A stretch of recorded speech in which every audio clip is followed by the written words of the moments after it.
नहीं मिल पा रहा है। दूसरी ओर हमारे तमाम प्रक्रियाओं को पूरा करके अभ्यर्थी बैठे हुए हैं, उनको इंतजार है कि हमारी बहाली कब होगी। तो सरकार को इस ओर जरूर ध्यान देना चाहिए और इसलिए लगातार गाहे बगाए हम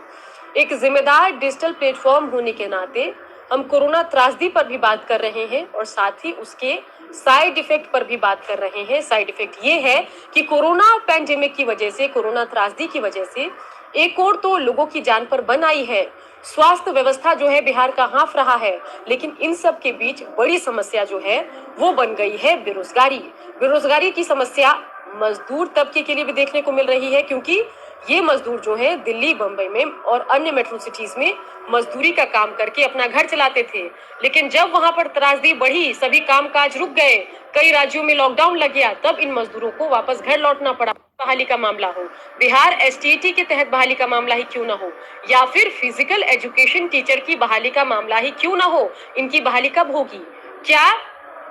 कितना अच्छा नहीं होता जब कोरोना त्रासदी कम थी उसी वक्त बहाली मिल जाती, उसी वक्त नौकरी दे दिया गया होता, तो आज सरकार पूरा फोकस कर सकती थी त्रासदी से निपटने में, इस आपदा की स्थिति से निपटने में सरकार ध्यान दे सकती थी। लेकिन अब सरकार के पास दो चीजें हैं, एक तो आपको आपदा से भी निपटना है और दूसरी ओर बहाली की प्रक्रिया को पूरा भी करवाना है। बड़ा सवाल है कि क्या सरकार के पास इच्छा शक्ति है, सरकार की चाहत है कि बहाली हो, और अगर चाहत है, सरकार चाहती है कि बहाली हो, शिक्षा का स्तर सुधरे, लोगों को रोजगार मिले और अधूरा काम पूरा हो, तो फिर सरकार उसके लिए क्या कर रही है? सिर्फ बयानबाजी से क्या काम चलेगा?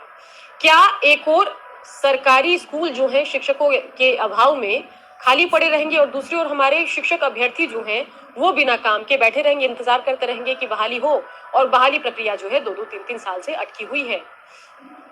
तो कई गंभीर सवाल हैं जिस पर लगातार हम बातचीत करते रहते हैं और उसी कड़ी में आज फिर हम बातचीत करने बैठे हैं।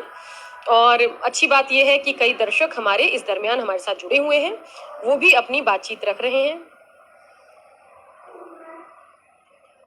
विभाग क्लियर कर दे, अगर बहाली होगी तो अच्छी बात है, नहीं तो हम कुछ और विकल्प देंगे तो सही बात है। पूरा मामला जो है अधर में लटका हुआ है और सबसे दुखद पहलू ये है कि ये तमाम बहालियां जो है वो 2015 से पहले की बहाली है, और जब उस वक्त की बहाली अब तक लटकी हुई है तो ताजी बहालियों का, ताजी रिक्तियों का क्या होगा? सरकार इतने स्लो तरीके से क्यों काम करती है? और अगर ऐसे ही काम होगा तो फिर नीतीश कुमार के सुशासन वाली सरकार पर सवाल उठेंगे, बीजेपी के 19 लाख लोगों को रोजगार देने के दावे पर भी सवाल उठेंगे, क्योंकि कब तक आप लालू राबड़ी शासनकाल या पिछली सरकार पर सवाल उठाकर या उससे अपना कंपैरिजन करके आप बसते रहेंगे, आप भागते